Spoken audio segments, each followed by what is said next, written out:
रबीउल अव्वल का महीना है। हम ये शायद समझे हुए हैं कि हुजूर सल्लल्लाहु अलैहि वसल्लम का तज़किरा रबीउल अव्वल के महीने में ही होगा, 12 रबीउल अव्वल को ही होगा और बाकी सारा साल छुट्टी है। हुजूर सल्लल्लाहु अलैहि वसल्लम की सीरत, आपकी तशरीफ आवरी पर जश्न मनाना, इस जश्न मनाने से आपका हक अदा नहीं होगा। सीरत और सुन्नत की इत्तिबा से आपका हक अदा होगा, और वो भी हम कमा हक़्क़ुहू अदा नहीं कर सकते। क्या हम ये समझते हैं कि 1 सितंबर 2025 जो चल रहा है, आज पीर का दिन है, और पाकिस्तान के क्या हालात हैं इस वक्त, अफगानिस्तान में कल आने वाले जलजले से क्या हालात हैं, फलस्तीन में क्या हालात हैं, और इज्तिमाई तौर पर मुसलमानों के क्या हालात हैं, इन हालात में हमें अखलाकन और शरअन ये ज़ेब देता है कि हम इसको जश्न के तौर पर मनाएं और इस पर हम लाखों करोड़ों रुपए खर्च करें, या हुजूर की सीरत और सुन्नत की इत्तिबा करने वाले, हुजूर से मोहब्बत करने वाले ये समझते हैं कि ये सारा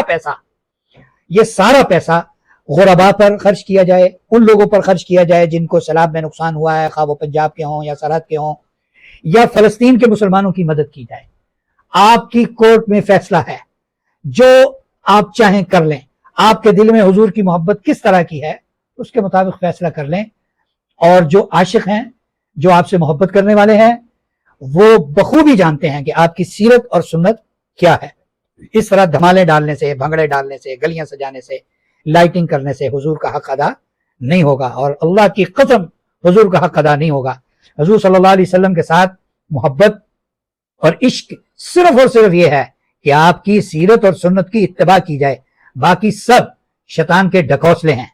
आप सल्लल्लाहु अलैहि वसल्लम के तज़किरे करना, आपकी सीरत बयान करना, आपकी सीरत और सुन्नत पर अमल करना, ये असल बात है। इसके अलावा जो कुछ आज कुछ हम कर रहे हैं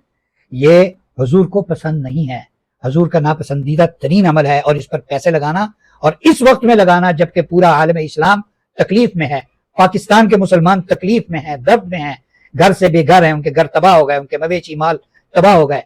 इस वक्त में सारे पैसे इकट्ठे करके उनकी मदद करना हुजूर की सीरत और सुन्नत है।